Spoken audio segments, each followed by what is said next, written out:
Well, good morning, everyone. It is Tuesday, June the 16th. I'm Pastor Aaron here with you, and just want to talk to you a little bit about First Timothy chapter 3.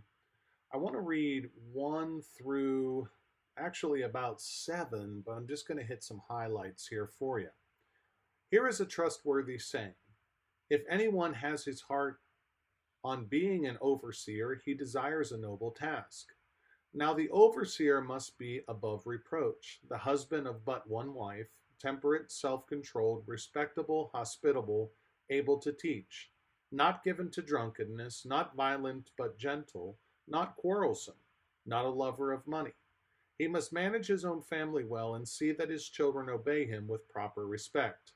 If anyone does not know how to manage his own family, how can he take care of God's church? He must not be a recent convert, or he may become conceited and fall under the same judgment as the devil. He must also have a good reputation with elders, so that he will not fall into disgrace and into the devil's trap. This is a lot, and so let me kind of piecemeal this together by starting first with the idea of overseer. Overseer in the scriptural context here, as Paul is laying it out, does not simply mean pastor. It literally means elder. And if you know much about your New Testament, one of the things you're going to discover is that the church was run by a plurality of elders. Now, the teaching elder, according to scripture, was worthy of double honor. But there were elders who took care of many various things within the church. This, my friends, I think is a problem with today's church, because we as a church need the ministry of eldership. It is not based upon one man to lead the church based upon his strengths or his weaknesses. An elder is not necessarily a board member. An elder is not necessarily a deacon. An elder is an office commissioned by God to deal with the inner workings of the ministry of the church. Now, that being said, when we choose an elder, one of the things that I have seen gone horribly wrong is when a church chooses board members from the perspective of, well, Johnny over there hasn't had an opportunity yet, or Frank over there, he could be really good if we just give him a chance. I mean, after all, he needs to grow in this and he's 20 years old. Yeah, not a good idea. Paul seems to make it very clear that those people who serve in church leadership should be people who are weathered. They are tested.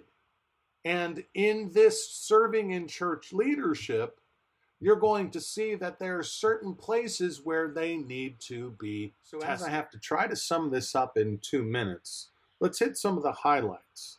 Above reproach. No one is above reproach, except those people who are fully living forgiven.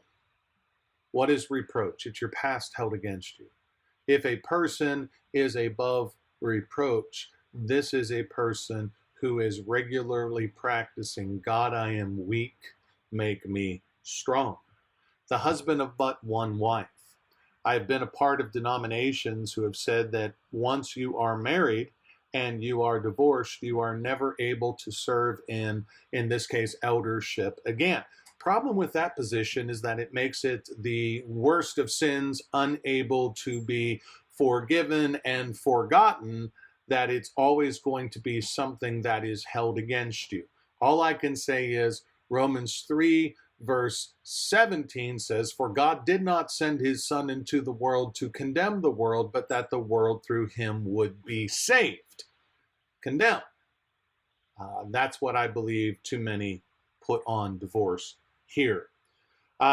Temperate, someone who keeps his temper.